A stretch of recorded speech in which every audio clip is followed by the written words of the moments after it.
Joel Rufino dizia: a esquerda não tem que ter uma política de segurança pública, a esquerda tem que ter uma política de proteção dos direitos. O que o Alessandro Barata dizia: não é direito à segurança, é segurança dos direitos, né? Olá pessoal, bem-vindos ao 24º episódio do podcast Segurança dos Direitos, o seu podcast semanal sobre segurança pública. Estamos aqui hoje gravando a partir do aprazível bairro da Glória, que apesar de ter sido aí, detonado com criticidade e elegância pelo nosso convidado João Batista Damasceno, que esteve aqui honrando a nossa bancada na semana passada, segue sendo aprazível sim e segue inspirando os nossos programas. Quem vos fala é Rafael Borges, advogado criminalista, atual presidente da Comissão de Segurança Pública da OAB Rio e também diretor do Instituto Carioca de Criminologia. E o episódio de hoje, pessoal, é um bate-papo muito legal, muito especial e muito, digamos assim, de momento, né? O tema que a gente vai tratar é poder punitivo e tecnologia, né? A ideia é explorar um pouco esse universo de conhecimento, esse campo do saber, que, digamos, é uma interseção, na verdade, de duas coisas absolutamente em voga e duas coisas que têm interferido no nosso modo de ser, têm interferido nos nossos processos sociais de uma maneira muito forte, né? E no Brasil de uma maneira muito particular neste ano de 2019, né? Poder punitivo, não precisa nem dizer, em franca ascensão já há algumas décadas, e nesse ano de forma muito particular a gente sentindo aí os efeitos dessa expansão desmesurada, né, desse desequilíbrio tão inconveniente entre crescimento de Estado de polícia e definhamento do Estado de Direito. E tecnologia, né, que está na ordem do dia e que tem funcionado, não raro, como aliada no processo de expansão do poder punitivo. Mas não é só disso que a gente vai falar aqui, também tem outros horizontes, também tem outras possibilidades, quer dizer, a tecnologia não é um mal em si, né? Vamos entender, vamos aprofundar um pouco essa conversa aqui hoje, que vai ser muito legal, que vai ser muito interessante. Quem está aqui comigo para fazer esse bate-papo é o Gabriel Brezinski, que já vai se apresentar para a nossa audiência qualificada. Só para lembrar a todos vocês que nós estamos no Twitter, no perfil @segdireitos e praticamente todas as plataformas de áudio, no iOS, SoundCloud, YouTube, Spotify. Temos também um e-mail que é o seguranca2direitos@gmail.com, de forma que não faltam canais e alternativas e ferramentas para que a nossa audiência qualificada entre em contato com a gente, nos dê feedback sobre o que está achando do podcast e sugestões de temas e de assuntos que querem ver tratados aqui nessa bancada. Eu não vou gastar mais nem um minuto do ouvinte com a minha própria voz, vou dar início imediato ao 24º episódio do podcast Segurança dos Direitos, o seu podcast semanal sobre segurança pública, que hoje vem no formato de bate-papo com o querido Gabriel Brezinski. Voltando. Olá, Gabriel, é um prazer enorme ter você aqui hoje. Esse episódio ele vem sendo, né, combinado entre nós já há algum tempo e, enfim, por questões de agenda, né, estava difícil de marcar, mas finalmente conseguimos, né? Para mim é um prazer muito grande ter você aqui. Esse tema do poder punitivo e da tecnologia é um tema que inspira em mim muita curiosidade. Eu digo curiosidade mesmo na acepção dicionarizada do termo, porque é um tema que realmente eu não domino, né? É um tema que a gente fala muito de poder punitivo aqui no podcast o tempo todo, na verdade. A proposta é essa, é discutir política criminal, é discutir segurança pública, mas a interseção disso com a tecnologia é uma coisa realmente nova, né? E eu te trago aqui justamente na perspectiva de abrir os nossos horizontes, né, para entender essas interseções. Eu sei que são muitas e variadas e ricas, né, enfim. E eu tenho certeza que essa conversa aqui com você hoje vai abrir bastante a minha cabeça e também a cabeça da nossa audiência qualificada. Então eu queria que você se apresentasse aí brevemente para a gente. Bem, hoje é dia de esclarecer então alguns desses temas e debater mais sobre isso. Olá a todos, o meu nome é Gabriel Brezinski, eu sou advogado e sou doutorando atualmente na UERJ, onde eu também fiz meu mestrado, todos eles em Direito Penal. Minha ideia, sempre de pesquisa e sempre os campos em que eu atuei, foi estudar um pouco sobre o poder punitivo e a tecnologia numa perspectiva menos fetichista de trabalhar só com crimes e um pouco além disso, e trabalhar sobre um campo mais amplo do poder punitivo se entrelaçando com a tecnologia. No mestrado eu fiz pesquisas sobre ativismo político hacker, e agora no doutorado eu estou entrando num campo de crítica da polícia preditiva e de uso de ferramentas baseadas em coleta de dados e aprendizado de máquina. Então, Gabriel, queria aproveitar então, começar esse programa explorando um pouco essa tua pesquisa do mestrado, que eu acho que é muito legal, né? A coisa do ativismo político hacker. E eu queria começar, enfim, pedindo que você fosse bem didático, porque de fato esse é um tema muito novo, muito inusitado para muita gente, né? Explicando a diferença entre cyberativismo e hacktivismo. Quer dizer, o que é uma coisa, o que é outra coisa, em que medida essas duas coisas se distinguem uma da outra? Sim, claro. As primeiras pesquisas no tema, e o principal que a gente tem em contato, são pesquisas voltadas a entender o que é o cyberativismo. O que é o cyberativismo? Em uma perspectiva mais direta, é uma reestruturação de organização política por meio das tecnologias da informação. Então, a gente tem que conceituar isso mais ou menos com um momento que não é propriamente um momento de tecnologia, mas é um momento em que a internet está se modificando e a nossa relação com a internet se modificou um pouco. A internet foi criada lá em 95, mas ela era principalmente um meio estático de comunicação. O consumidor ele só parava, olhava um site, olhava um blog, mas os usuários eram poucos aqueles em que produziam conteúdo. Por volta de 2005, algumas tecnologias foram se modificando. Mesmo aqui na periferia do capitalismo, isso acabou chegando um pouquinho postergado. Foi um momento em que começou a surgir uma web colaborativa. A Wikipedia é o maior exemplo desse tipo de colaboração, que foi um momento em que o usuário ele começou a criar conteúdo. Foi o momento em que surgiu o YouTube, que surgiu as primeiras redes sociais. Então, o usuário ele saiu de uma posição passiva, em que ele só consumia, e começou a ter uma posição ativa, em que ele produzia algum conteúdo. E nessa postura ativa do usuário também serviu como ponto de encontro para pessoas que tinham ideias diferentes e que você não encontrava do seu lado, mas conseguia encontrar naquele campo da internet.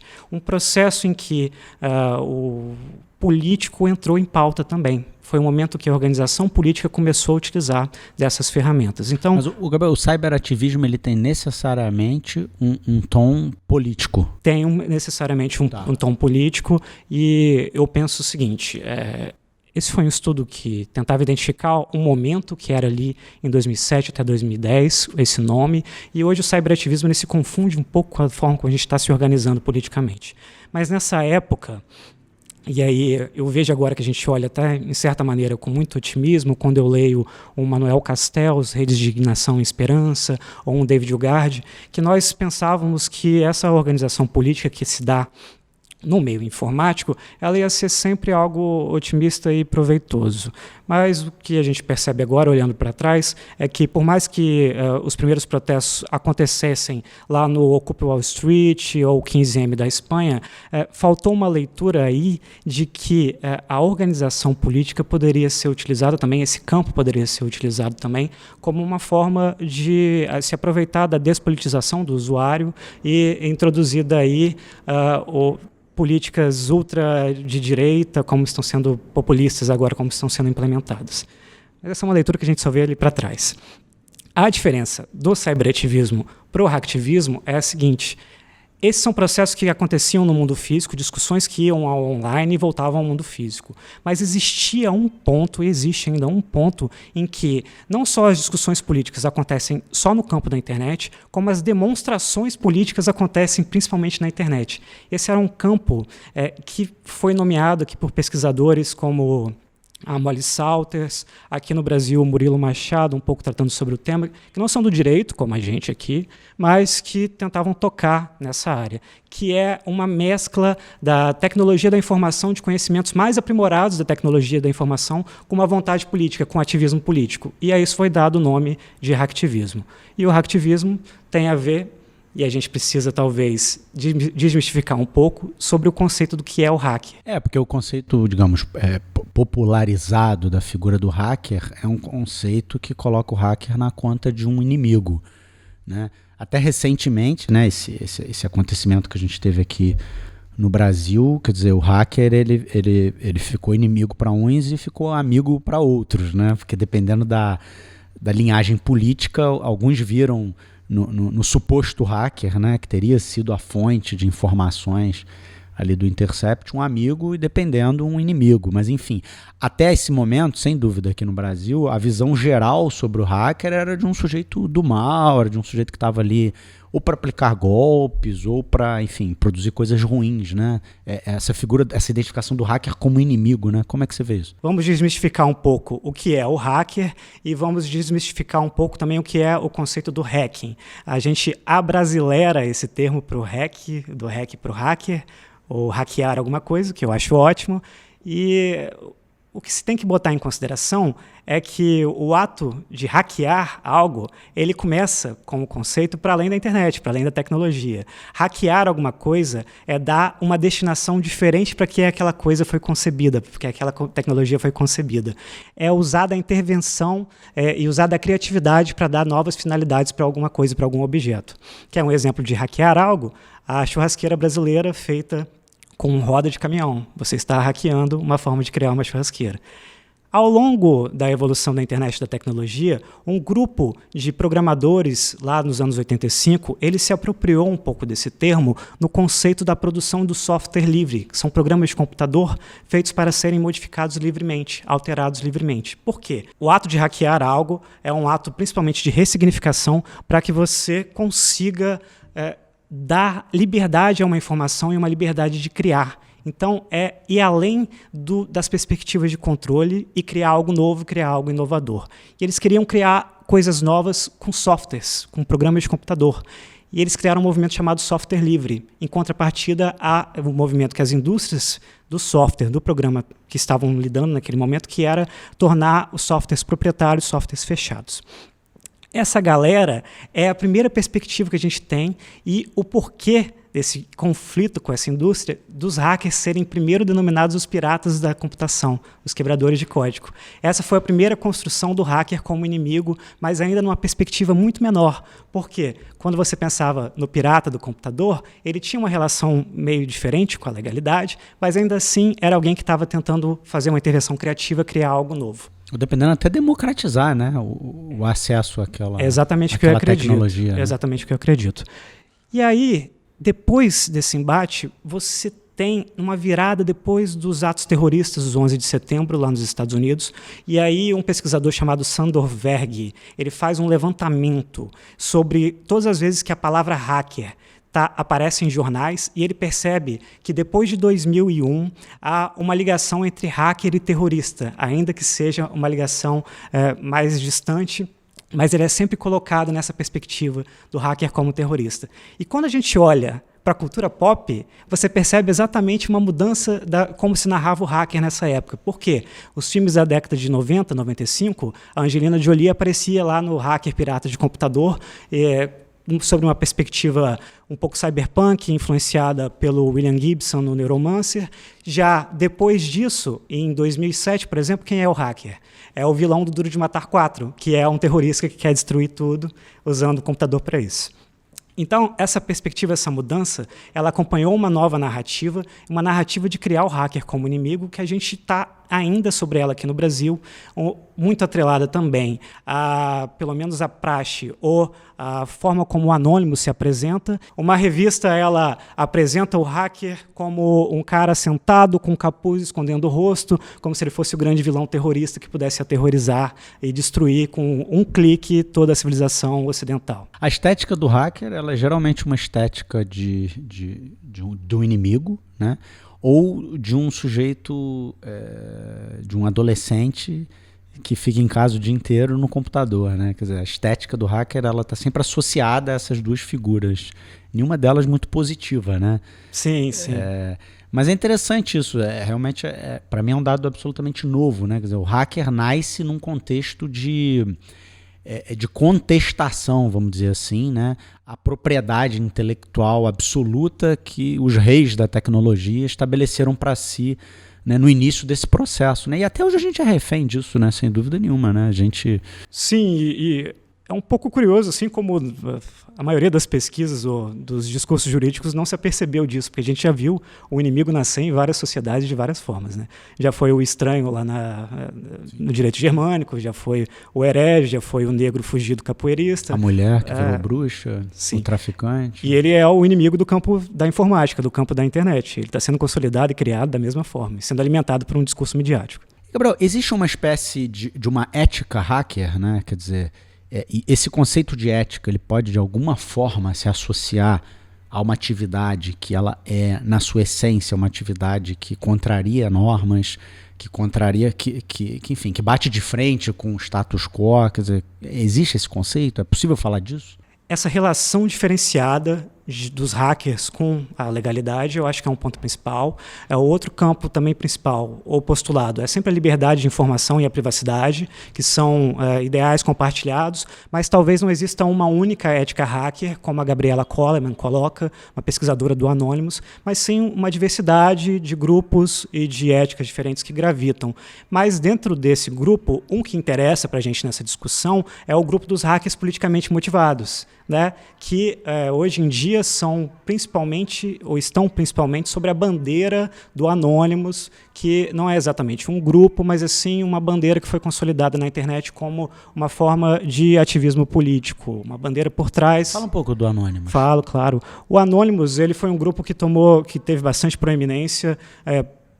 Começou no 4chan, que foi um fórumzinho onde todo mundo era anônimo. Foi de lá que eles tiraram a estética até do vestimento, da máscara, e ele se consolidou depois como um grupo que foi para as ruas numa cruzada contra a cientologia, aquela seita, e ele se tornou realmente uma bandeira para atividades políticas em 2010, 2011, durante as revoltas, vamos dizer assim, ou as demonstrações contra o PayPal e outras indústrias ou outras empresas que estavam boicotando a Wikileaks. Porque o Wikileaks é aquele site famoso que libera informações. Na época, ele estava liberando as informações que foram reveladas para Chelsea Manning, que era uma analista de inteligência interna dos Estados Unidos, e ela revelava vários crimes de guerra praticados na guerra do Iraque.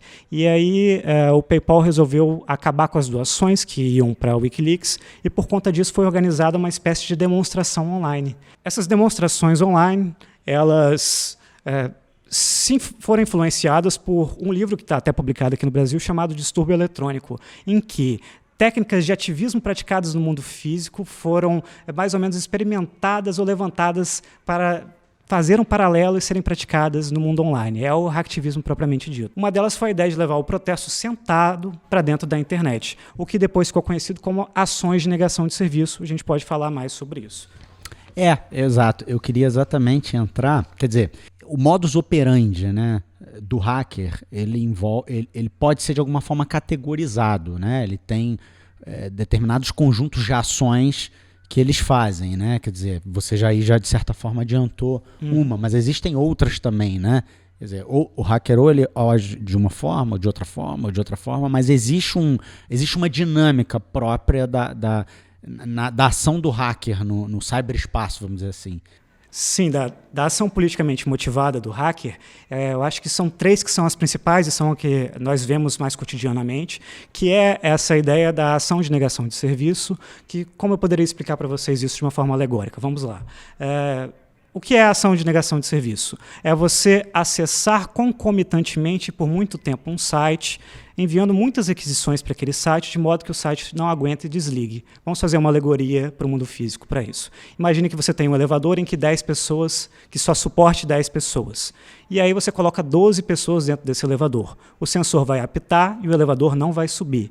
É basicamente essa ideia nessa alegoria que quer ser feita quando você quer fazer uma ação de derrubada de site. Então, qual foi a ideia do ativismo político nesse ponto? E aí temos exemplos aqui no Brasil, lá fora, à vontade. A ideia de que várias pessoas politicamente motivadas entrassem ao mesmo tempo em um site e ficassem clicando no F5, no atualizar, para que como existiam várias requisições naquele site, aquele site ou ficaria muito lento ou se desligaria. Isso demonstraria a insatisfação de uma determinada bandeira. Então, por exemplo, ficou famoso um caso da Lufthansa na Alemanha, em que a Lufthansa empregava, ou melhor, emprestava aviões para o governo alemão fazer deportação de imigrantes. E um grupo de ativistas contra a deportação, organizado por Thomas Vogel, que era um desses ativistas, ele determinou um horário X, que era um horário até que o CEO da empresa ia estar discursando, e todas essas pessoas entraram ao mesmo tempo no site da Lufthansa e deixaram o site da Lufthansa indisponível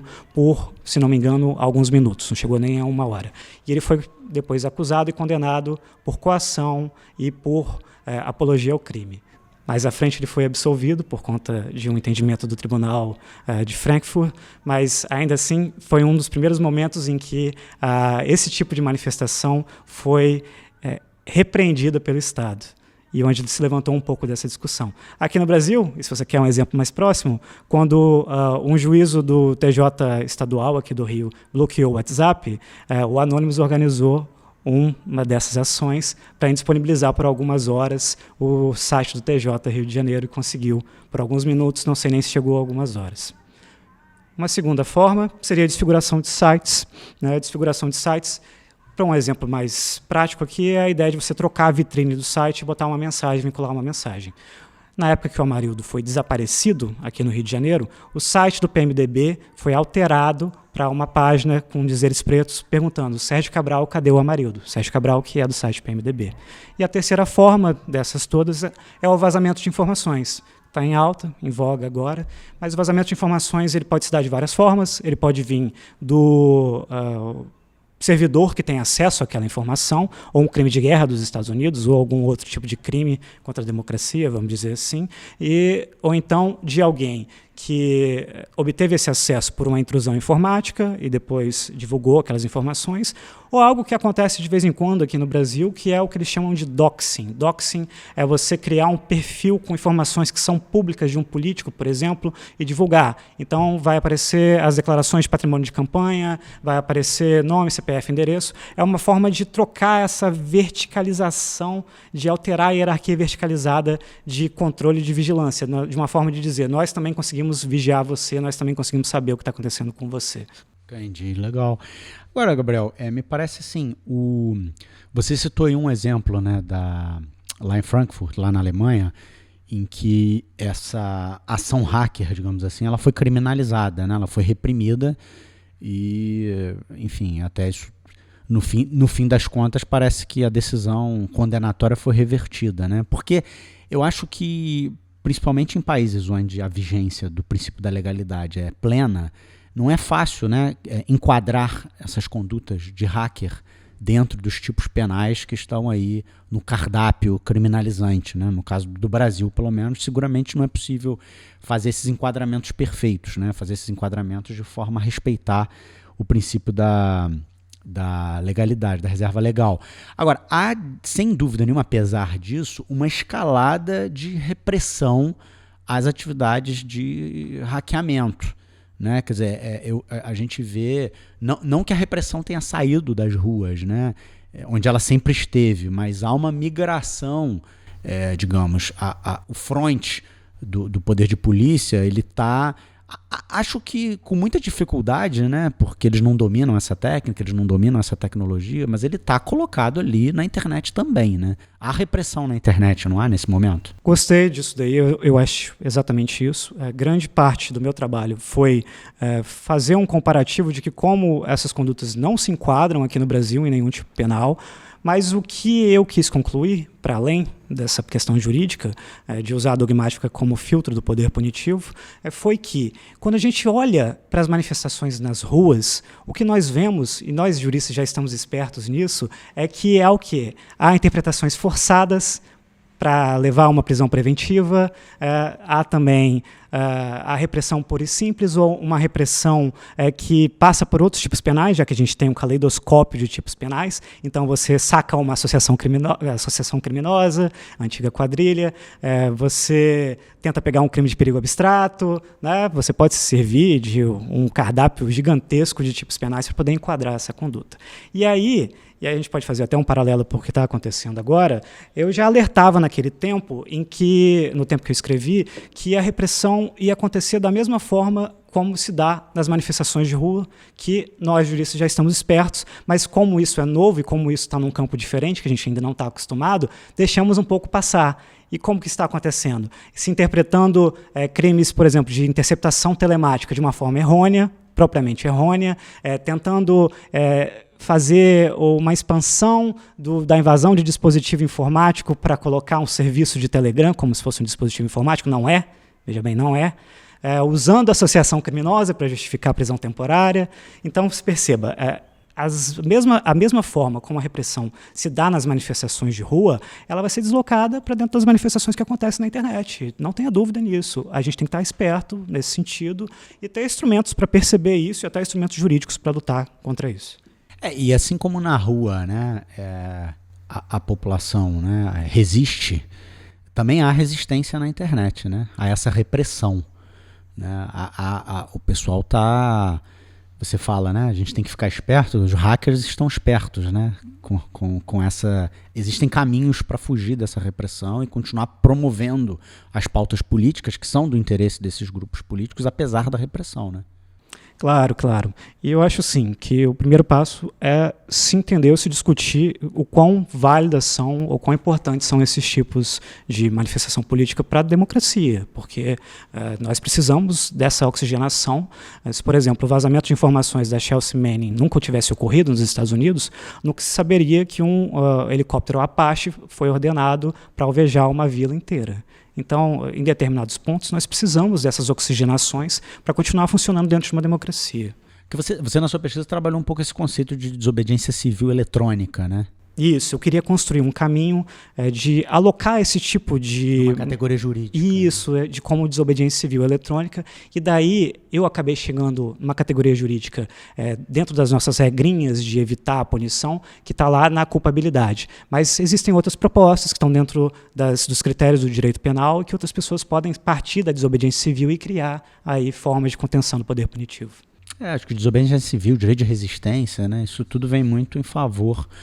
Gabriel, deixa eu só entender uma coisa então. O cyberativismo, ele não é necessariamente o hacktivismo, né? O sujeito pode ser um cyberativista que não saiba hackear, vamos dizer assim. Exatamente. Não é verdade? Eu acho que você pode entender como um gênero o cyberativismo, que é a organização política utilizando ferramentas tecnológicas, e em que um subgênero específico seria o hacktivismo ou ativismo hacker. Então, Gabriel, queria ir aqui para uma segunda parte do nosso programa para discutir um pouco sobre esses discursos de uma internet mais vigiada, né? Quer dizer, de que forma que o poder público reage a essa, digamos, entre aspas, invasão hacker, né? Claro que os poderes estabelecidos eles ficam empolvorosos, eles ficam incomodados, né? Até porque hoje a tecnologia ela faz parte da espinha dorsal de qualquer sistema político, né? Quer dizer, nenhum país minimamente organizado do mundo vive hoje sem os dispositivos eletrônicos, sem os sistemas da internet, né? Hoje a internet é usada para tudo, desde declaração de imposto de renda, bancos, enfim, e uma série de processos administrativos e processos judiciais, e a vida do Estado moderno, do Estado pós-moderno, ela é completamente dependente da internet, né? E aí quando vem esses cyberativistas, quando vem esses hackers e colocam isso em xeque, né?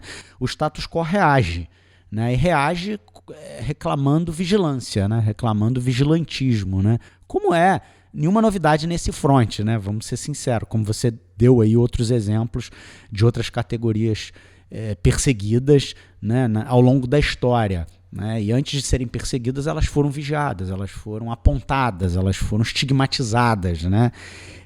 Como é que é isso, essa coisa da vigilância na internet? O hacker, a gente já trabalhou aqui, que é o grande inimigo elegido da onde surgem os discursos, né? Mas existem outros discursos que estão ali também contribuindo para tornar a internet um lugar mais vigiado, um lugar de maior repressão. E um desses que eu vejo o tempo todo aparecer é que a internet é terra de ninguém. Terra de ninguém, onde se pode fazer tudo.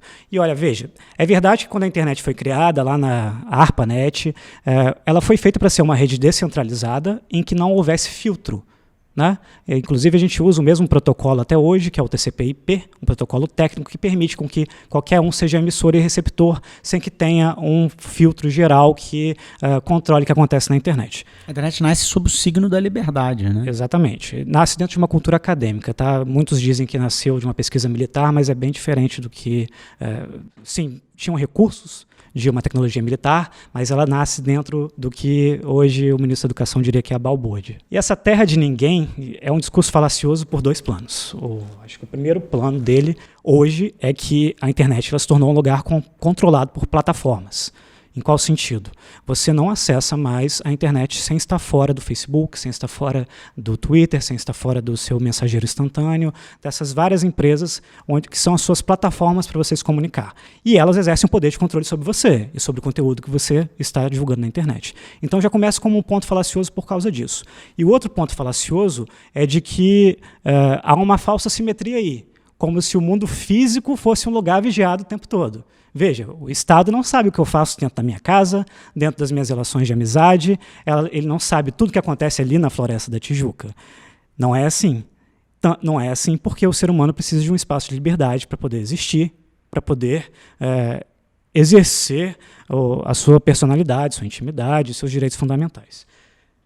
Quando você paga algo com dinheiro também, o Estado não consegue rastrear o que você paga com dinheiro. Isso é importante. E quando você olha para a internet, existe uma outra questão. É um meio tecnológico que ainda por cima deixa rastros. Então, o que você faz na internet também é de alguma forma rastreável.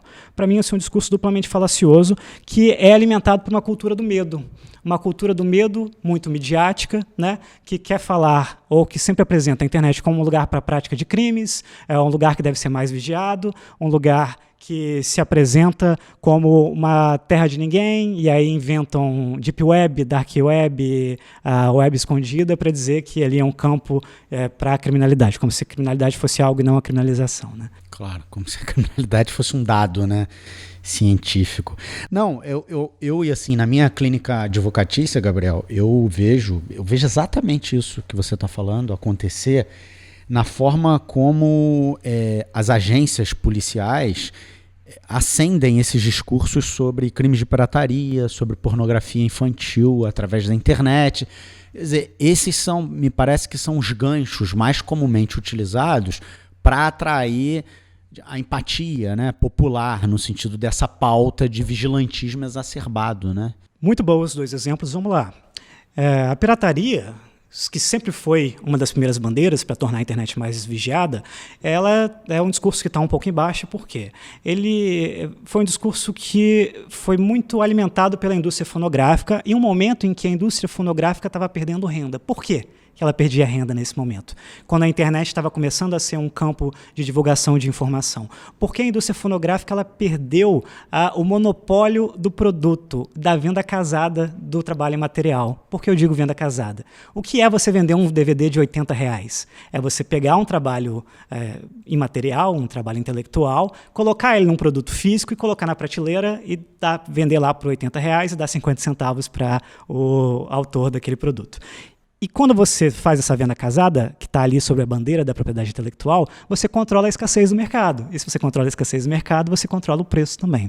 O que a internet fez? Ela eliminou a necessidade de um atravessador e eliminou também a necessidade de você fiscalizar, de tornar físico aquele produto. Então você consegue, por baixíssimo custo, divulgar à vontade uma informação. E dentro da informação está o trabalho intelectual. E a indústria fonográfica não conseguia entender, não conseguia perder essa batalha pelo ganho financeiro. E aí ela começou a investir nesse discurso da pirataria na internet, querendo justificar uma internet mais vigiada. E aí a gente viu vários projetos de lei nesse sentido. É um momento que quem viu o DVD lembra daquela propagandinha que vinha no começo do DVD, que você não conseguia pular, que é se você compra um DVD pirata, você está alimentando o tráfico, você está alimentando o crime organizado, né?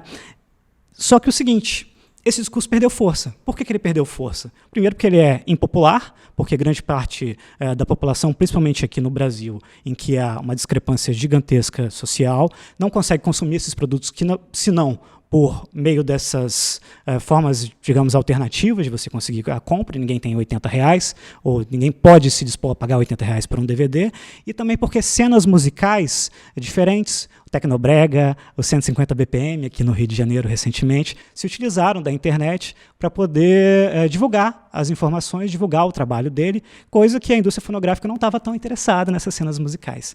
Então, como esse discurso ele foi caindo porque ele era impopular, nasce com mais potência um novo discurso, que é a pornografia infantil.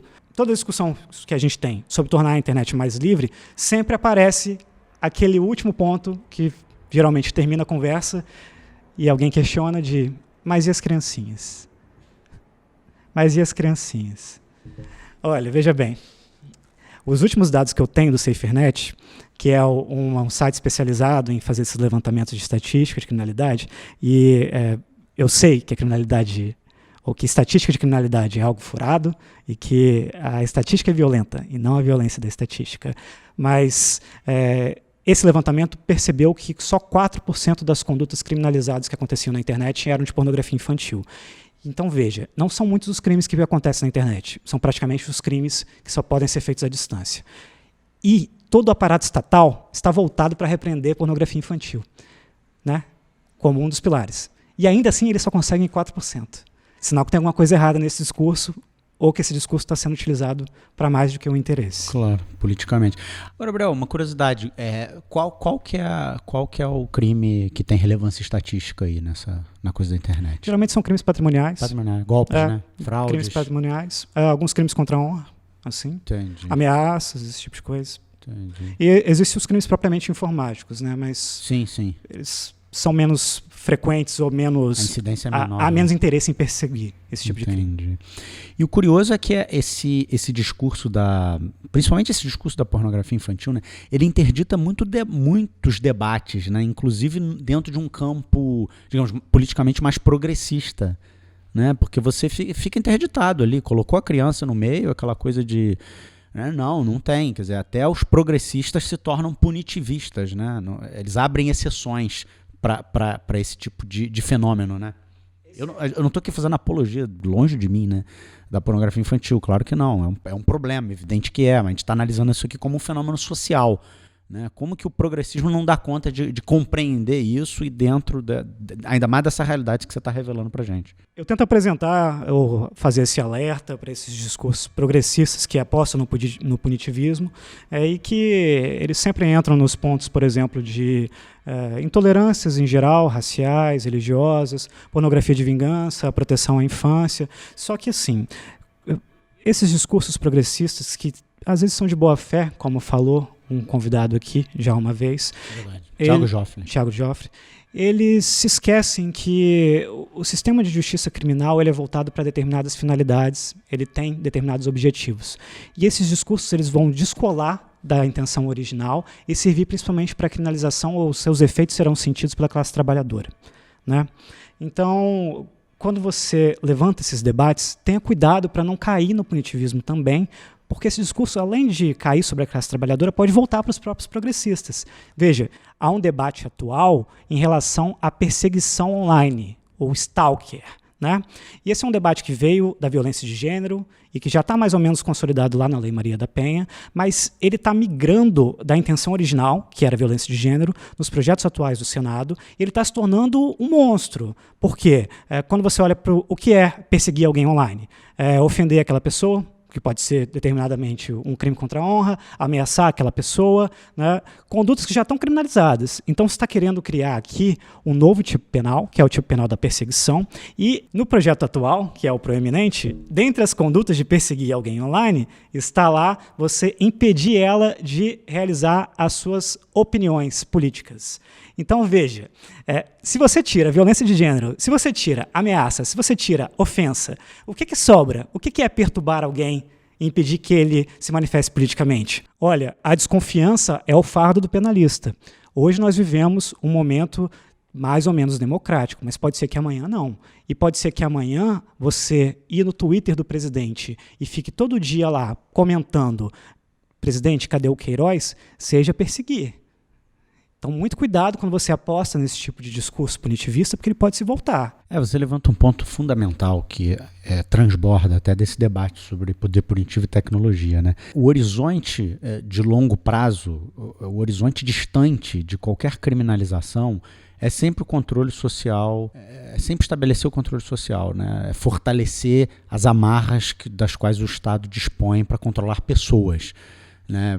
E esse é o ponto que deve ser necessariamente a lente, né? A lente que você utiliza para analisar criticamente um fenômeno como esse. Quer dizer, por mais que seja grave, por mais que seja preocupante a questão da pornografia infantil, a questão, enfim, da coisa da vingança, da coisa do ódio e tudo mais, buscar soluções para isso no campo do direito penal é sempre uma coisa politicamente desastrada, né? Politicamente desastrada e que vai atender os anseios para uma internet mais controlada e vai ser apropriado por quem está doido para botar esse discurso em prática com outras intenções.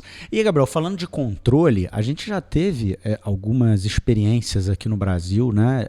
Bastante, eu diria, traumáticas, porque o WhatsApp hoje é uma ferramenta quase que universal, né? Uma ferramenta no Brasil, eu diria que quase universal, sem dúvida nenhuma. Uma ferramenta de comunicação interessante, né? Instantânea, que facilita, que troca arquivos, e que troca áudios, e que troca, enfim, o que elegeu um presidente da República, né? Vamos deixar claro.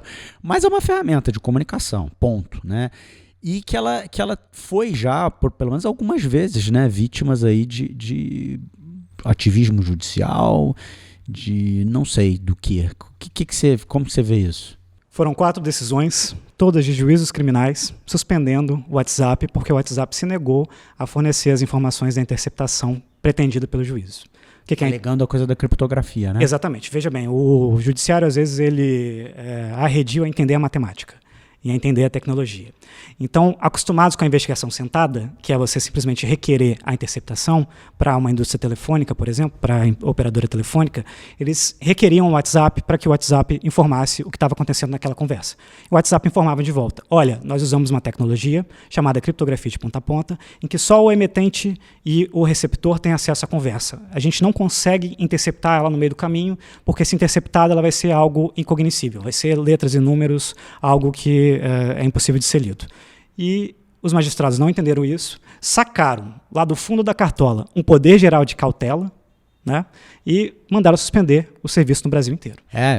Você toca num ponto importante, poder geral de cautela. Quer dizer, existe poder geral de cautela em juízo criminal, né? Isso já por si só, as hipóteses de medidas cautelares, elas estão taxativamente previstas na lei, né? E na lei não está suspender serviços de comunicação pela internet, né? Não está. Eu acho que você toca num ponto fundamental que deve ser bastante debatido, e eu acho que tudo isso está envolvido em uma intenção ou um desejo de controlar as comunicações e de controlar, de vigiar alguém que não consegue ser exercido, então ele quer ser forçadamente exercido, né?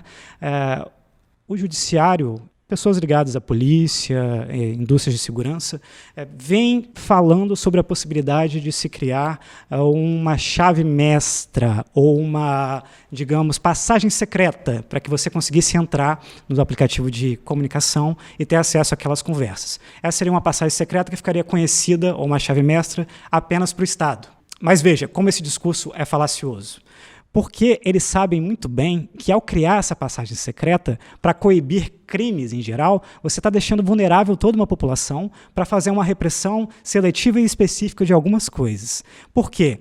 Essa passagem secreta ela pode ser utilizada por qualquer um que tome conhecimento dela, né? Então, se outro Estado toma conhecimento que há essa vulnerabilidade no Brasil, ele pode muito bem vigiar todo mundo que utiliza o WhatsApp. E eles sabem disso, né? Mas, em prol de um combate ao crime geral, eles querem tornar todo mundo menos protegido, o que não faz o menor sentido. Gabriel, uma questão, me tira uma dúvida técnica aqui. Quando o WhatsApp, para não atender, né, na sua literalidade, essas decisões judiciais, ele sustenta a coisa da criptografia de ponta a ponta, significa dizer que ele não é capaz de interceptar uma comunicação e fornecer o conteúdo dessa comunicação para a autoridade que está investigando, a autoridade judicial, né? Diferente das companhias de telefonia, por exemplo, que tem essa capacidade, né? Agora, o WhatsApp ele também não consegue acessar a informação que está hospedada no aplicativo WhatsApp que está no celular XYZ, eu entendo a coisa da criptografia de ponta a ponta, mas e a questão do armazenamento? Também não? Você me entra em umas questões de concorrência que eu já não sei te dizer, mas o que eu posso te dizer é o seguinte, existem formas de interceptar que é exatamente isso, você recolher a informação no ponto e não no trânsito. Né? Isso é possível de ser feito, inclusive existem empresas que vendem produtos para o Estado fazer esse tipo de coisa. A Polícia Federal foi apresentada a um produto chamado Pegasus, de uma indústria israelense, inclusive o CEO dessa indústria esteve aqui durante aquele comboio que veio de Israel para cá para ajudar em Brumadinho, e foi tentado vender esse programa à Polícia Federal e ao Gabinete de Segurança, em que o que esse programa faz é justamente isso, acessar o celular e ter acesso ao que está acontecendo naquele celular. Né? Ele foi bem recebido aqui, existe uma matéria boa da Exame sobre esse tema, mas, pelo visto, eles não fecharam o negócio ainda. E olha só, o alerta fica aqui. No México, esse programa já foi utilizado para espionar jornalistas. Esse programa que estão querendo importar para o Brasil. Exatamente. Se ele for realmente importado para o Brasil, a gente vai ter vários problemas aí em relação à auditabilidade, em relação ao que você está procurando dentro da máquina e por aí vai. O que eu sempre levanto, e que eu acho que se esquecem de falar, é o quanto o Estado pode utilizar uma ferramenta dessa. Por quê? Como é feito esse programa? Esse programa é feito pela indústria a partir de falhas não conhecidas pelo desenvolvedor. Então tem lá uma falha de segurança do Android, da Google. Então eles pegam essa falha, botam dentro do programa e não comunicam ao Google. E aí o Estado ele está sabendo de que você está usando uma falha de segurança e, ao mesmo tempo, ele não comunica à empresa para que corrija e para que os celulares se tornem mais seguros. Ele deixa acontecer essa falha de segurança para poder exercer o seu poder punitivo, para poder exercer a repressão. Interessante. Agora, Gabriel, a gente quando fala de poder punitivo e tecnologia, né? Claro, a gente fala da coisa do hacker, fala do cyberativismo e disso tudo, mas hoje, cada vez mais, a tecnologia ela vem sendo utilizada como uma ferramenta de vigilantismo, de controle e até de policiamento. Né? Eu diria até que existe um fetichismo por parte da polícia em torno de instrumentos de tecnologia. Né? Um pouco acha que isso resolve tudo. E o que a gente vê, e aí eu queria que você falasse um pouco sobre isso também, é que esse uso exacerbado da tecnologia, ou esse uso até, digamos, um pouco ignorante desses dispositivos de tecnologia, eles estão formatando dinâmicas de policiamento que me lembram, por exemplo, o Minority Report. Me lembram, por exemplo, filmes aí, feitos há talvez 10, 15 ou até 20 anos atrás, com aquela temática da polícia ser capaz de prever a prática do crime e, digamos, interceptar o criminoso antes que o crime aconteça, né? Eu não quero entrar aqui no debate sobre a questão de direito penal propriamente dito que tem nisso e de inconstitucionalidade, enfim. Mas o fato é que essa é uma realidade, né? Essa é uma realidade, quer dizer, a pretensão de usar a tecnologia como... E me parece que isso não dá me parece que isso não chega em bom lugar, né? E a gente já tem visto aí alguns atos preparatórios que visam isso, tipo esse processo contínuo, por exemplo, de acúmulo de dados por parte do governo, né, ou por parte de empresas. Né? Hoje a questão dos megadados, né, do Big Data, exatamente. A questão dos Big Datas hoje é uma coisa que está aí, né, que, enfim, se vende, se compra, se acumula, se comercializa. Como é que isso tem tudo a ver com essa coisa do aparato tecnológico, né? Sim, eu acho que aí a gente sai de um conceito que era só do ambiente informático da internet e entra em como o controle eletrônico está acontecendo de forma difusa na nossa vida. E por que isso vem acontecendo? Tem esse grande acúmulo de dados, né? Tudo que a gente faz hoje gera um dado. Você faz uma compra no cartão de crédito, gera um dado. Eu vim para cá, andando, meu celular fez todo o meu caminho, trilhou todo o meu caminho. Eu converso em redes sociais, eu estou acumulando dados. Eu navego no meu computador, eu estou acumulando dados. Esses dados que são o tempo todo produzidos, eles só conseguem hoje serem processados porque a gente tem um aumento da capacidade computacional. Então, o computador e também esses barateamentos de aplicações tecnológicas, barateamento de apetrechos tecnológicos, e esse acúmulo de dados ele só acontece hoje, ou ele só consegue ser processado hoje por causa do aumento da potência computacional. Então, se antes você tinha vários dados, mas não conseguia entender o que estava por trás deles, hoje em dia você consegue, principalmente com o aprendizado de máquina, que é muito bom para reconhecer padrões, não precisa entender o padrão, mas ele é bom para reconhecer padrões. Ele consegue associar esses padrões e fazer determinadas predições. Isso dentro da indústria do consumo é usado nas indústrias bilionárias de tecnologia para prever o seu comportamento de consumo e fazer uma propaganda mais direcionada para você. Mas veja, essa vigilância eletrônica... A questão é o processamento, né, do dado. Né? Não é, sim. É claro, o acúmulo ele é importante, mas ele é inútil sem um processamento, né? Sim, e nós estamos tanto com a tecnologia como a metodologia para conseguir tirar algo disso daí. Só que se tirar algo, atende também a interesses, certo? Mas vamos lá, antes disso, falar um pouco sobre a vigilância em tempo real que está acontecendo aqui. E está muito em voga o reconhecimento facial. Uhum. Né? Aqui no Rio de Janeiro já está acontecendo há algum tempo dentro de estabelecimentos privados, no Shopping Norte-Sul, mas agora ele foi para campos mais públicos, como Maracanã, em Copacabana já está sendo utilizado o reconhecimento facial. E veja, o reconhecimento facial se sabe muito bem que ele não é uma tecnologia plenamente evoluída, principalmente para faces negras. Mas essa não é nem a questão. Não é nem a questão. A questão é a seguinte... Toda vez que se fala em vigilância nesse sentido, dentro das perspectivas de consumo, né, olhar a sua face, a Hering, olhar a sua face para saber o que você gosta ou não de consumir dentro da loja, todo mundo bota um pé atrás e fala, não, isso está excessivo. Mas aí quando a segurança pública aparece, não, é uma exceção permissiva. Né? Para consumo não pode, mas pode para prender alguém. Por quê? Me parece que a privacidade está em anomia em relação à segurança. Ela só vigora como uma referência teórica para você construir a exceção. Né? Existe a privacidade, a gente tem aqui a exceção, que é para a segurança. Aí tudo bem, pode vigorar. Quem dera o reconhecimento facial fosse uma das únicas coisas que estão sendo aplicadas hoje. A polícia de Nova York usa um sistema chamado DAS, Domain Awareness System. Ele já foi até prometido aqui para o Brasil em 2014 e foi tentado vender esse sistema para cá. O que ele faz? Ele consolida as informações do 190 com câmeras de trânsito, leitores de placa, leitores infravermelhos e faz uma vigilância em tempo real para você conseguir encontrar um determinado indivíduo. Pior, eles usam também um programa chamado Geofidia. O que é o Geofidia? O Geofidia é um programa que rastreia conteúdo de redes sociais com o intuito de encontrar associações e prever distúrbios civis. O Geofidia já foi utilizado e ele é amplamente comprado por várias polícias norte-americanas e ele já foi utilizado para coibir os protestos do Vidas Negras Importam, lá nos Estados Unidos. Todos esses são programas ou sistemas que são facilmente obtidos pela segurança pública, porque eles são baratos no termo de segurança, no orçamento de segurança. Aliás, esse é um dado, né? O barateamento desses apetrechos tecnológicos, né? Hoje qualquer um pode comprar aí um dispositivo de reconhecimento facial, de reconhecimento biométrico, enfim.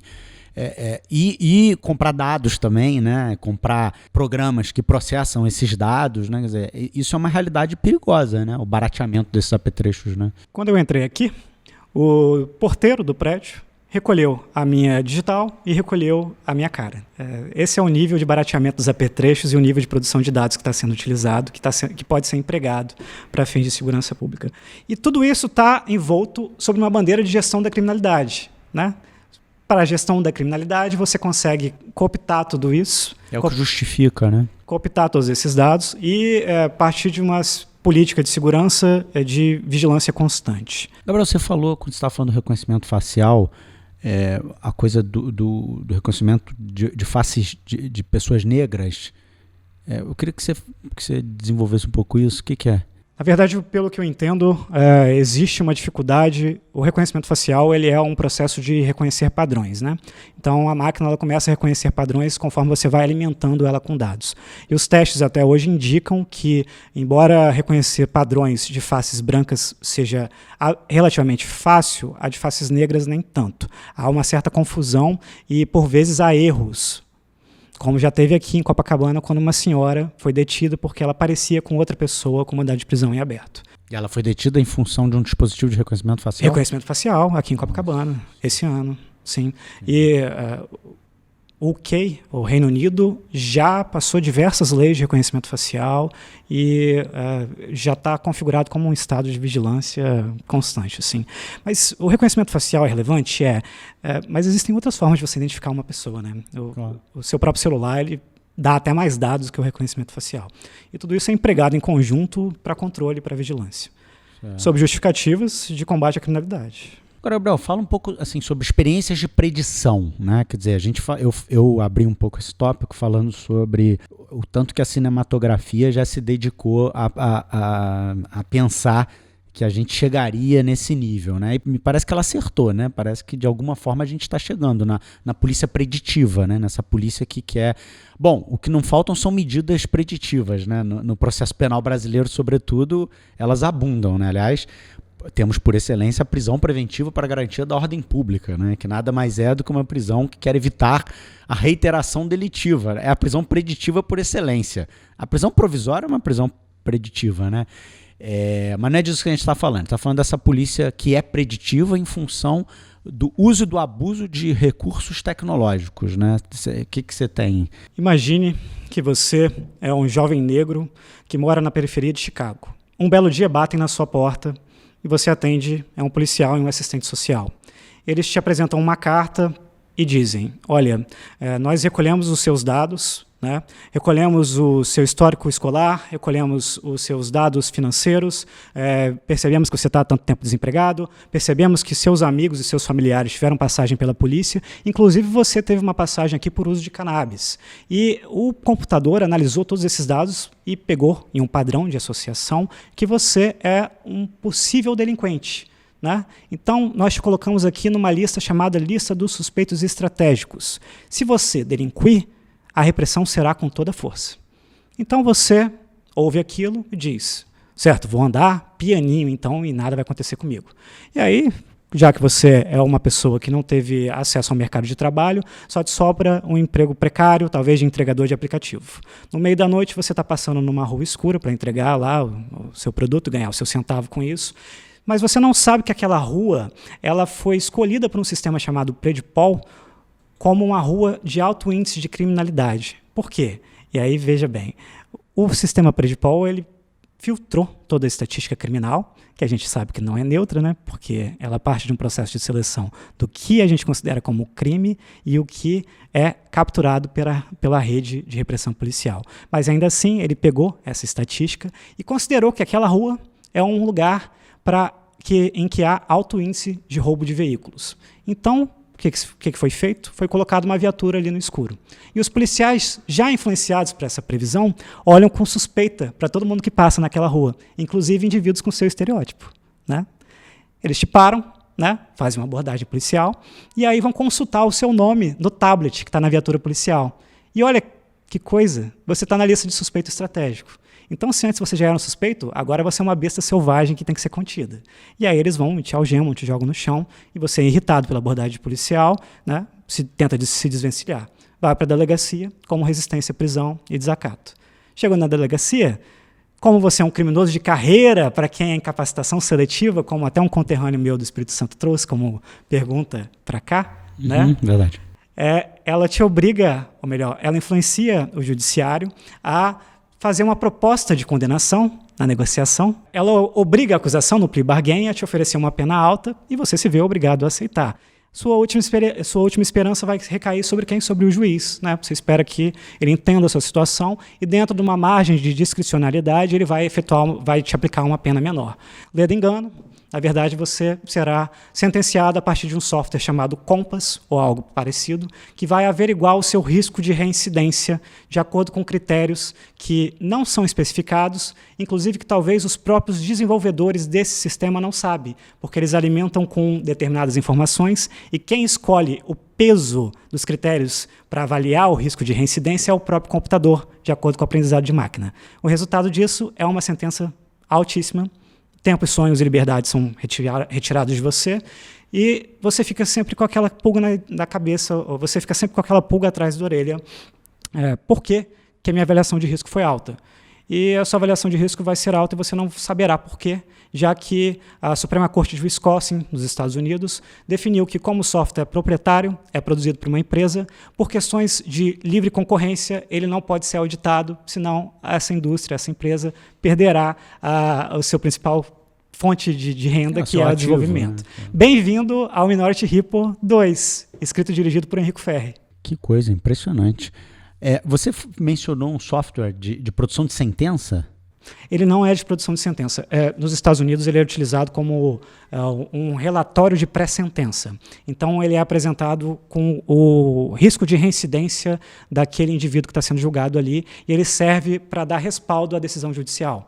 Então, quanto maior é o risco de reincidência averiguado pelo software, maior deve ser a pena aplicada pelo juízo, porque aquela galera do risco criminogênico lá da Norte América crê que você prender por muito tempo, né, a incapacitação seletiva, você prender por muito tempo os criminosos de carreira, diminuirá o índice de criminalidade. Só que isso foi pensado em 1980 e desde então a população carcerária dos Estados Unidos cresceu 780%. Então, imagine por que isso está sendo criado, por que isso está sendo desenvolvido. Por quê? E aí eu cito o professor Maurício Dieter, no Política Criminal Autorial. Todos esses instrumentos eles atendem à essência de uma política criminal de controle de grupos marginalizados, né, que se utiliza de uma pseudoneutralidade da tecnologia, uma pseudoneutralidade da matemática para poder implementar essas políticas de neutralização e de controle social. Exato, quer dizer, essa coisa tecnológica ela está justamente a serviço, né, desses expedientes de controle social. Eu acho que você trazer a experiência norte-americana é uma coisa muito interessante, porque é onde a gente chega, né? Isso, veja, essas experiências estão acontecendo nos Estados Unidos, e os Estados Unidos sempre foi o país da inovação, né? E o atual governo é extremamente subserviente à Norte América, e há um certo receio de minha parte de que nós temos agora, já foi aprovada, uma Lei Geral de Proteção de Dados, que entrará em vigor no ano que vem, né? Que deveria proteger esse tipo de coleta de dados com essa função, só que ela não é aplicável à segurança pública. Então há um vácuo legislativo nesse momento em que muito me teme até estar falando aqui para dar ideia para outra pessoa que pode estar escutando, que esses programas, esses softwares sejam comprados e implementados pela segurança pública brasileira. Porque eles são baratos, eles atendem essa essência de gestão de criminalidade que está tão em alta agora, né? E eles são facilmente utilizados e treináveis, e eu não vou ficar dando ideia de como eles poderiam ser utilizados dentro do processo penal, mas uma criatividade voltada para isso provavelmente encontraria os lugares onde um programa de sentenciamento ou um programa desse poderia se encaixar. Para não dizer os programas de polícia preditiva, né, que atuam na criminalização secundária, e para isso você não precisa nem de processo, né, você decidir que uma área de favela é uma área de alta criminalidade, né, por estatística, não é muito difícil. E não é muito difícil também que esse sistema se retroalimente, né?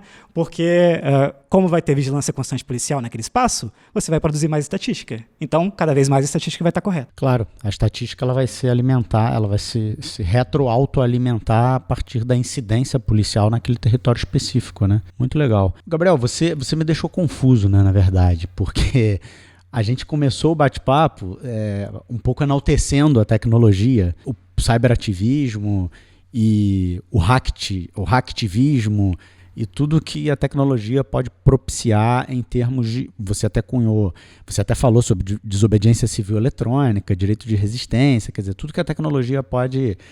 Eu não gosto muito desses juízos de valor, mas produzir de positivo, né, para a nossa vida em sociedade e, digamos, para afrouxar um pouco esses mecanismos e esses instrumentos, essas ferramentas de controle, né?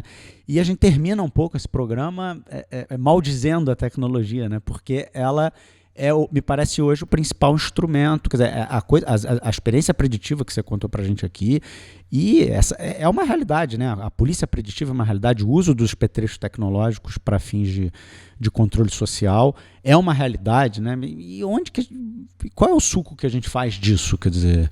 Vamos me ajuda a encaminhar isso, quer dizer, o que é para pensar da tecnologia? Eu digo por mim, eu fico flertando para esses dois lados. Sou muito otimista em relação à tecnologia, adoro as facilidades que ela traz para o meu cotidiano, para o meu dia a dia, mas ao mesmo tempo eu tenho uma vontade de ser anarco-primitivista e voltar para uma comunidade alternativa e ficar lá no meio da floresta, distante de toda a tecnologia. O que eu acho é que a gente tem que ficar atento aos discursos que estão ali por trás e também entender, isso é primordial, que a tecnologia ela é uma produção humana, ela não é neutra por si mesma, né? E como produção humana, ela atende e reproduz aos interesses humanos e às desigualdades do estrato social. Então, você analisar sobre essa perspectiva é sempre importante e também desvendar alguns discursos que estão querendo deixar ou que estão querendo tornar a tecnologia um meio de controle, um meio de vigilância. Há muito proveito em usar a tecnologia, né? A manifestação política, a organização política é um desses.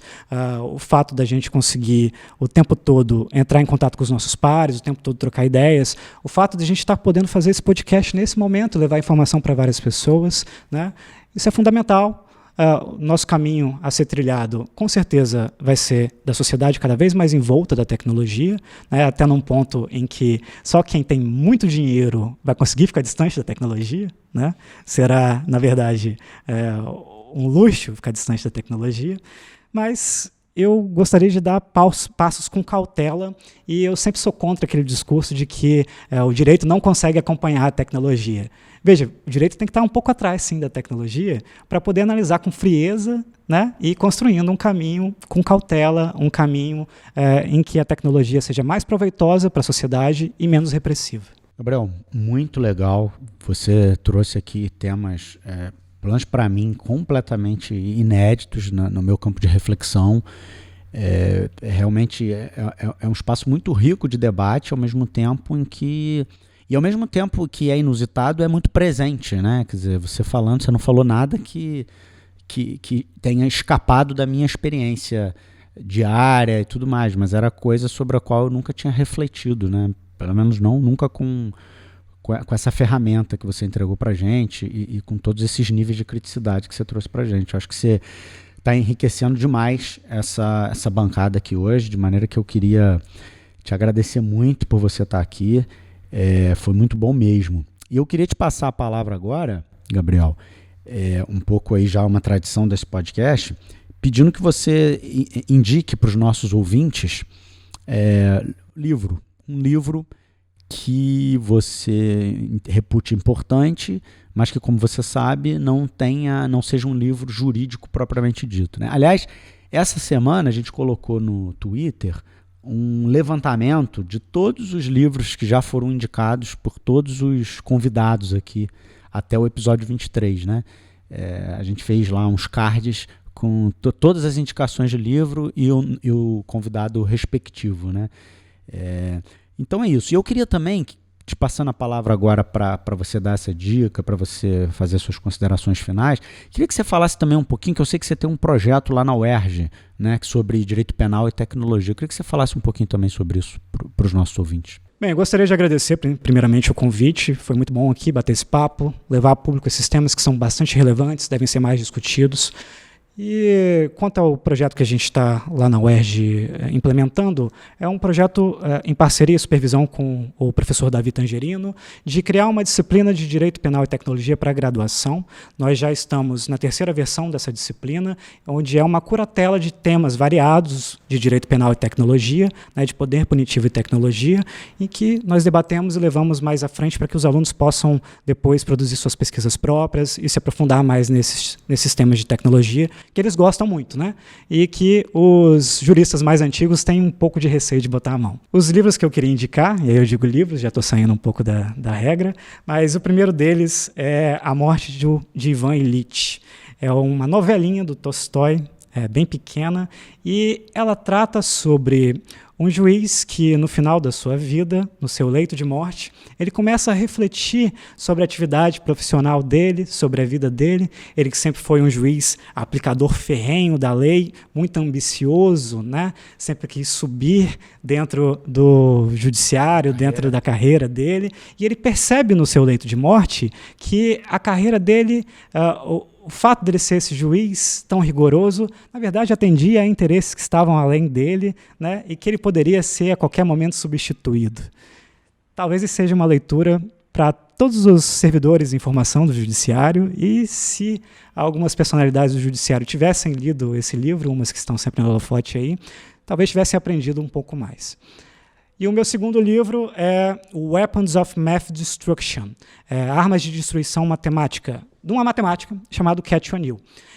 Ela fala justamente como esses instrumentos matemáticos, que agora são potencializados pela informática, eles escondem ou eles obscurecem as formas de controle social e também potencializam discriminações. Vale muito a pena ler, não é difícil, é bem explicadinho, é um livro para o leitor não especializado e também não é um livro jurídico, atendendo aqui ao pedido. Poxa, que legal, Gabriel. É muito bom, muito bom. Acho que, como eu falei, o episódio de hoje vai enriquecer muito aqui o nosso banco de episódios desse podcast e, sem dúvida nenhuma, abrir novos horizontes aí para outras reflexões e muito legal, muito bom mesmo. E acho que vou querer te trazer aqui em algum outro momento, porque você abriu muitas janelas, né? A gente não conseguiu, para fazer uma leitura mais geral, né, do tema, a gente não aprofundou muito algumas coisas que eu gostaria de ter aprofundado aqui com você. Eu sei que você tem substância para isso. Então já fica aqui de antemão um convite para qualquer dia desse a gente se reencontrar aqui, poder fazer uma reflexão mais aprofundada acerca de pontos específicos. Eu acho que vai ser muito bom.